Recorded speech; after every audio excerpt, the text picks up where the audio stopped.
Wah anjing yang horor lagi, merinding gua.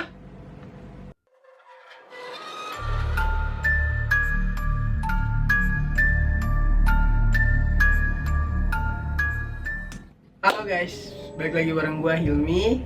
Kali ini gua sendiri, kayak udah hampir 1 bulan kita nggak bikin ngupload video karena udah banyak banget email yang masuk. Tanpa buang-buang waktu lagi, gua langsung aja ke ceritanya. Kali ini gua mau bawain cerita dari salah seorang mahasiswa di daerah Jawa Barat. Kita sebut aja namanya Farhan. Ceritanya ini tentang kosannya dia di salah satu rumah tua di dekat kampusnya.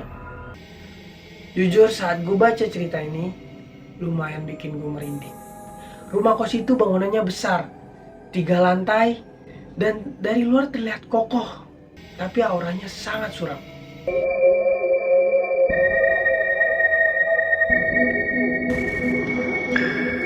Lantai 1 dipakai buat dapur, ruang tamu, dan beberapa kamar.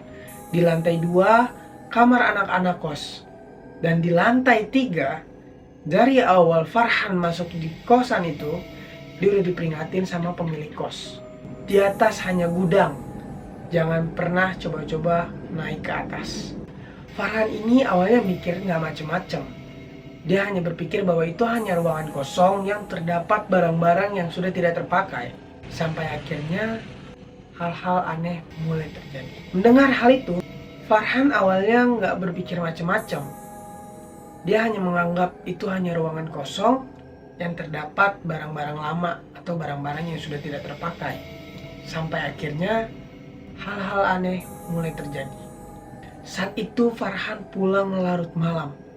Suasana kosan yang sudah sangat sepi dan hanya terdengar suara jangkrik dari luar jendela.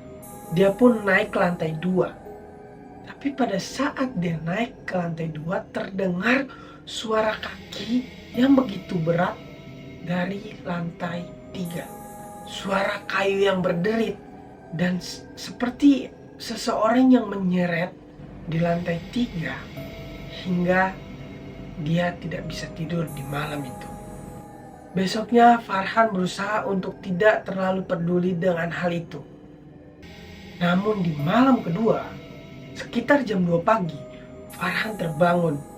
Dia mendengar seperti kursi yang diseret dengan suara yang begitu panjang.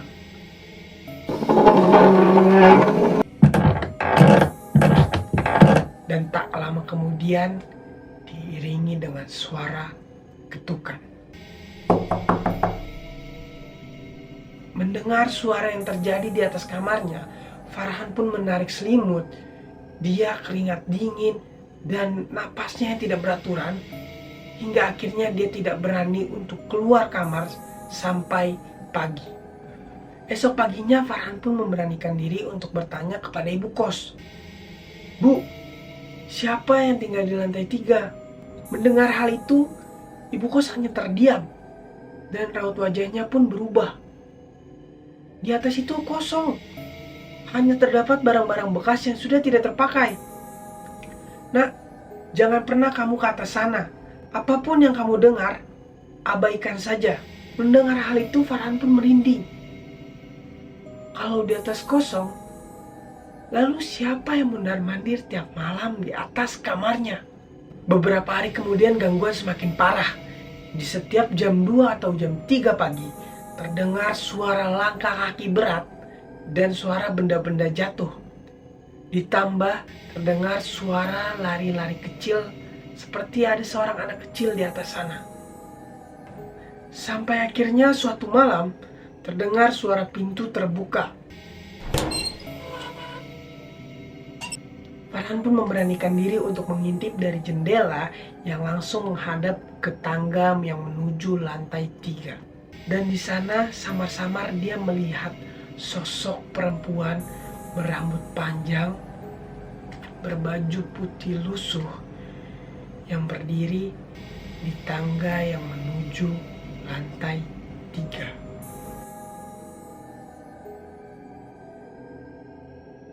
Perlahan sosok itu menoleh ke arah kamarnya. Walaupun gelap, dia merasa sosok itu melihat dirinya yang sedang mengintip. Farhan pun jatuh dengan rasa takutnya, dan dia pun tidak berani untuk membuka matanya sampai pagi hari.